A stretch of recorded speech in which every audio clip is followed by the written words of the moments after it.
자, 이제 여러분들 이번 코너는요, 내 배우자를 고발합니다입니다.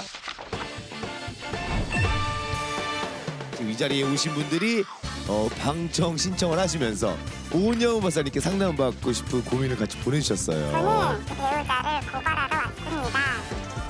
특히 이 기회에 내 배우자를 고발하겠다. 아, 설마 내 배우자는 안 했을 거야, 이렇게 생각하시는 분들 계실 텐데. 그분이죠. 예, 그분이에요. 네. 하시는 분들이 엄청 많았대요. 엄청. 그럼 첫 번째 고발 사연부터 만나보도록 하겠습니다. 취미생활에 빠져서 가정을 소홀히 하는 배우자를 고발하러 나왔습니다. 저는 아들만 셋인데 항상 제가 일 끝나고 들어오면 바로 나가고요. 나가면은 뭐 11시, 1시까지도 하다 오고 주말에는 항상 거진 나가는 것 같습니다.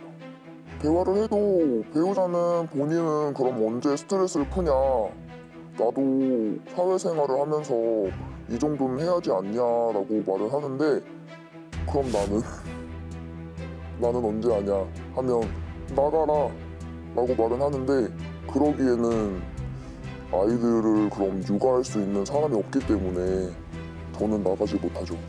독박 육아가 너무 힘듭니다. 거진 제가 부탁을 해야지만 하고, 근데 부탁을 하면 또 한숨 쉬면서 싫어하고, 그게 또 싸움으로 이어지니까 웬만하면은 부탁도 안 하려고 해요. 자, 이 배우자가 내 사연이다 하시는 분들은 손 한번 들어봐 주시겠습니까? 남자분들 이건 내 얘기다. 손 한번 들어봐 주시죠. 없네. 없네. 오. 네. 일단 바로 정체를 한번 저희가 공개를 해서 네. 후회하게 만들어드리겠습니다. 손을 안 드는 것을. 자, 사연의 주인공 바로 공개해 주세요. 아, 여자? 뭐야? 아, 이게 음성 변조까지. 뭐야? 자, 그럼 이 질문 하나 드릴게요. 지금 외로우십니까? 많이 외로워요. 왜 외로우세요? 아들만 셋이잖아요. 안녕하세요. 저는 결혼 9년 차 아이 셋을 둔 33살 이성희입니다. 신혼 초에는 술 모임, 그다음에 야구, 지금은 골프 이렇게 하고 있어요. 취미 생활을 하러 나갔을 때 그날 제가 유난히 아이들을 보면서 너무 힘들었던 적이 있어요.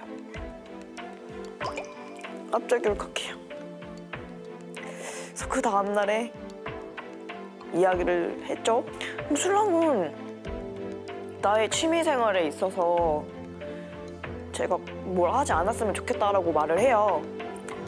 근데 제 입장에서는 취미 생활을 그냥 못하게만 하는 나쁜 마누라가 된 것 같은 거예요. 난 그게 아닌데. 그러니까 우리 부부 상담을 해보는 건 어떻겠냐라고도 많이 이야기해봤고, 그래서 결국에는 어쩌다 보니 여기까지 오게 된 것 같아요. 신랑의 마음을 좀 알고 싶었던 것 같아요.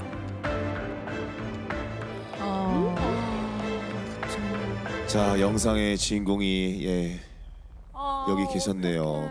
잠깐 이야기를 좀 나눠볼게요. 네. 자, 아유, 지금도 눈물 흘리고 괜찮으세요? 네. 인터뷰 가능할까요? 이게 서러움이 여기까지 느껴져서. 네. 자, 남편분이 언제부터 그러셨는지 한번 좀 들어보도록 할게요. 그 아이가 나오면서부터 좀 그렇게 시작된 것 같아요. 아이가 나오면서부터 힘들잖아요. 근데 그때는 저도 힘들고 당연히 힘들겠지만 저도 처음인데, 그때는 신랑 친구들이 아무래도 결혼들을 안 했다 보니까 총각들이잖아요. 얼마나 놀고 싶겠어. 젊은 나이였는데 저희 24살이었거든요. 네. 근데 이해를 너무 젊었다. 할 수 있는 부분이었는데, 아무래도 육아를 하다 보면은 제가 아니잖아요. 그렇다 보니까 어디 풀 데도 없고 좀 기대고 싶고 같이 좀 나눴으면 좋겠는데, 아무래도 사회생활을 하다 보면은 나갈 일이 많고 하다 보니까 많이 안 맞았던 것 같아요. 근데 저는 마음은 이해해줘야지 하지만 육체적, 정신적으로 너무 힘들다 보니까, 그리고 바로 또 둘째 아이가 생겨서 이런 아이를 또 키워야 된다고? 하는 그런 생각에 육아 우울증도 많이 왔고, 네, 그래서 정말 많이 부딪혔어요. 근데 그 불만이 취미 생활에 대한 불만이 가장 많이 나왔는데 혹시 매일 그러세요? 아니요, 매일 그러진 않고, 그러니까 한 일주일에 2번, 3번 정도는. 3번? 자, 아내분, 네, 뭐라고요? 그러면 거의 여기 들어오셔도 돼요. 예. 피처링 들어오세요. 그 전에는 이제 제가 골프에 너무 이제 스크린에 빠져 있다 보니까 친구들이랑 이제 4명이서 치면은 시간이 오래 가잖아요. 한 게임 치면은. 그때 제가 일주일 거의 다 나간 것 같아요. 거의 빠져 있어가지고. 그래서 와이프랑 싸웠었어요. 그때 이제 제가 좀 해가지고 그 모임도 제가 나갔어요. 나가고 그래서 새로운 모임을 만들었어. 아요. 근데 그 새로운 모임은 진짜 한 일주일에 한 번 될까 말까 한 그냥. 아이가 셋이 있는데 와이프가 얼마나 힘들 걸 알면서도 새로운 취미를 또 시작하시는 게 원래 있던 취미도 끊을 판에. 그거는 이제 정리를 했어요. 저기 이제 시작입니다. 이게 결혼 지옥의 잔소리는 지금부터 시작입니다. 이게. 애들이 이제 진짜 저랑 14년이면 첫째가 똑같거든요. 저도 막내가 6살이고. 맞아요. 지금부터 할 게 더 많아지거든요. 그렇죠? 생각보다 육아가 끝난 것 같은데 아이들이 학교 들어가면 할 게 더 많고 챙겨야 될 게 막 더 많아서.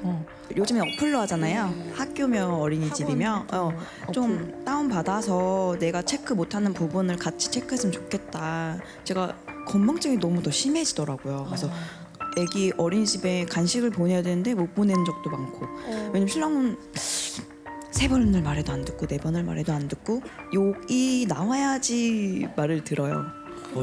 저도 그래요. 네, 그러니까 예. 제가 자꾸 욕을 먹어야 들린다. 나쁘게 제가 되니까 이게 제 스스로가 나 이렇게 나쁜 사람이 아닌데 나 왜 이렇게 나쁜 사람 같지? 하면서 자꾸 눈물이 나더라고요. 서러우신 거죠. 아니 뭐 결혼을 했다고 해서 취미 활동을 하지 말라는 법은 없어요. 네. 사실 결혼을 하면 취미 생활을 하느냐 못 하느냐 그런 관점으로 보면 안 될 것 같고요. 근데 제가 남편분께 여쭤보고 싶은 거는요. 아내는 어떤 취미를 갖고 싶은지 혹시 알고 계세요? 아니요, 그건 잘 모르겠어요. 네, 이런 거를 얘기를 하셔야 될 것 같아요. 네, 아내도 분명히 한 사람으로서 한 인간으로서 하고 싶은 것도 있고 배우고 싶은 것도 있을 거예요. 근데 그 부분에 대한 소통을 안 하면 너무 서운하죠.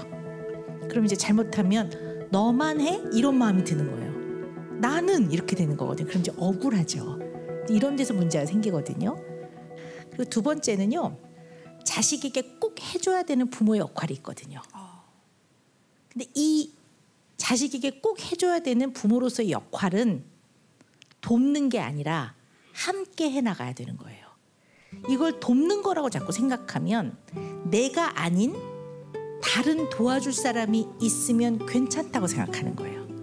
장모님이 아이 봐주신 동안 당신도 나가서 놀아. 이런 관점으로 보면 안 된다는 거죠. 이게 반드시 부모가 자식에게 해줘야 되는 부분이 있다라는 거예요. 어린 시절에 부모와 어떤 경험을 했느냐는 너무 한 인간한테 중요해요. 그걸 다 놓치고 나서 나중에 그 부분을 메꾸기가 쉽지가 않아요. 그러니까 아이가 3살이면 3살 때 해줘야 되는 부모의 역할이 있고 5살이면 5살, 10살이면 10살, 15살이면 15살 부모로서의 역할이 있는 거거든요. 그걸 놓치지 않으시기를 간절하게 저는 부탁드립니다. 네. 그래요. 육아는 도와주는 게 아니라 함께하는. 네, 맞습니다. 그게 제일 맞는 말씀인 것 같습니다. 자, 이번에는 어떤 문제를 고발하셨을지 영상으로 만나보도록 하겠습니다. 저는 제가 없으면 아무것도 할 수 없는 배우자를 고발하러 왔습니다. 저희 배우자는 본인이 너무 소중한 사람이에요. 본인의 욕구에 충실해요. 본인이 배가 고프면 본인이 먼저 밥을 먹어야 되고 본인이 잠이 오고 본인이 졸릴 때는 아무것도 안 해요. 그래서 공동 육아 저 혼자 하는 것 같은 느낌이 드는 거예요. 왜냐면 이거 해줄래? 저거 해줄래?라고 아주 디테일하게 제가 부탁을 하거든요. 맨 처음에는 부탁을 하다가 이제는 이제 명령조로 시키게 되는데 그런 시킴조차도 이제 하지도 않고 설거지는 본인은 못하니까 싫다. 화장실 청소는 어떻게 하는지 모르니까 또 싫다고 하고 오히려 저희 아이들을 가르쳐서 하는 게 더 빠를 것 같은 느낌이 들 정도로 이제는 화가 안 나서 그냥 내려놓게 되고 기대해보면 안 되겠구나라는 생각이 들고 그렇지. 사람은 변하지 않아. 사람은 변하면 죽는다고 그랬어. 역시 맞아. 그래 나는 그냥 내 갈 길 가자. 근데 너는 너대로 나는 나대로 내 인생을 살아야지라는 그냥 그런 깊은 한숨만 드는 것 같아요. 이렇게 화난 토끼는 처음 보네. 자, 이 두 번째 영상이 이렇게 화난 나가자마자 토끼는 처음 봐요. 객석에서 뭐 수근수근 난리가 났어요. 예.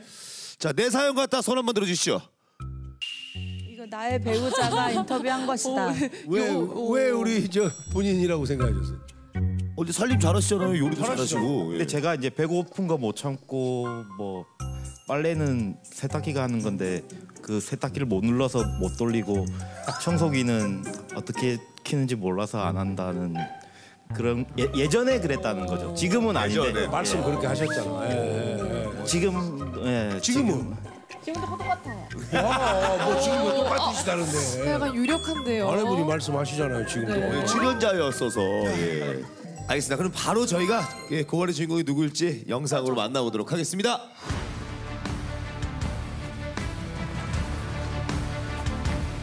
인터뷰해 주시면 반전. 인터뷰해 주시면 반전. 아까.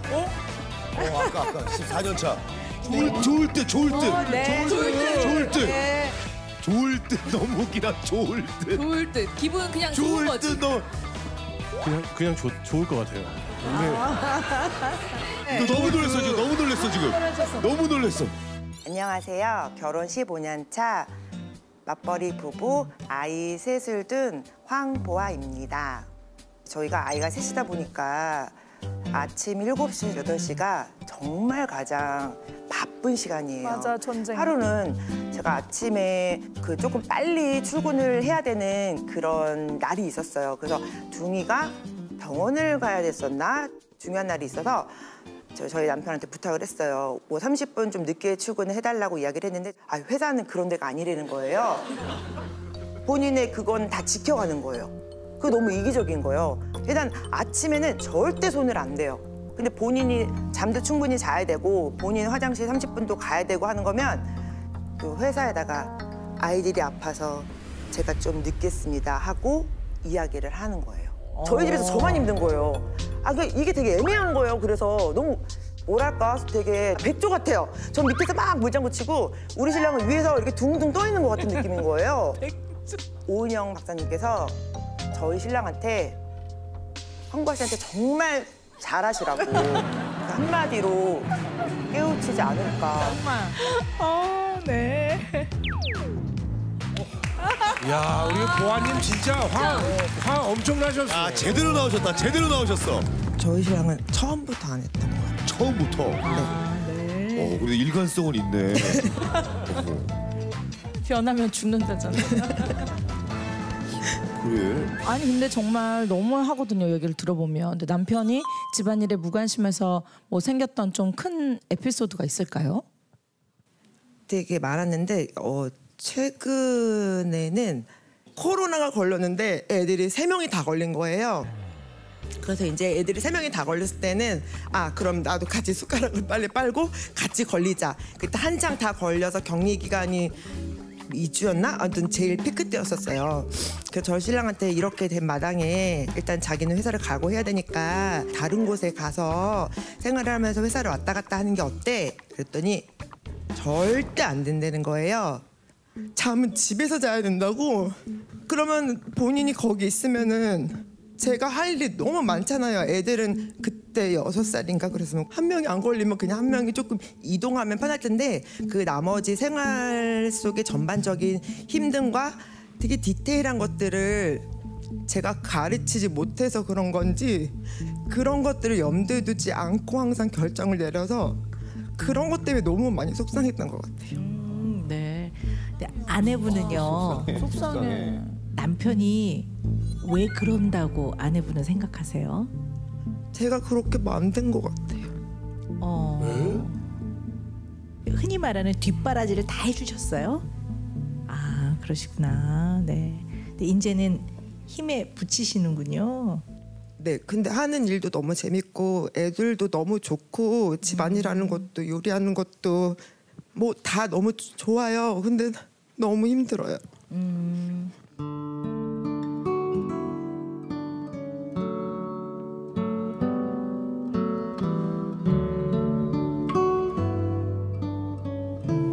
서운하셨군요. 많이 서운도 하고 아까 말씀하신 것처럼 억울한 느낌도 들고 너무너무 얄미운 거예요. 아 이제 우리 고발당한 성우 씨 고발 내용에 동의하시나요? 아, 네, 거의 대부분 뭐 인정합니다. 할 말 없습니다. 아 진짜 조금만 좀 도와주시면 좋을 듯. 그 도움이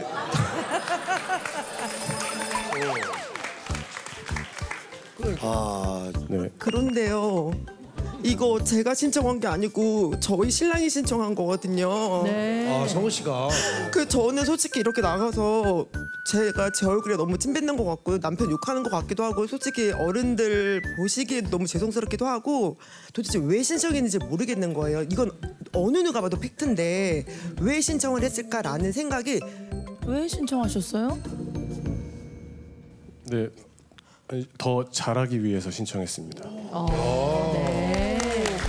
너무 좋다, 너무 좋다. 더 잘하기 위해서 박사님께서 따끔하게 이제 혼내주실 시간인 것 같아요. 네. 아내분이 많이 서운할 것 같은데 좋은 방법 있을까요?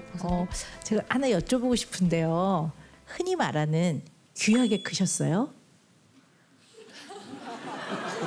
아니 정말 궁금해서요. 네.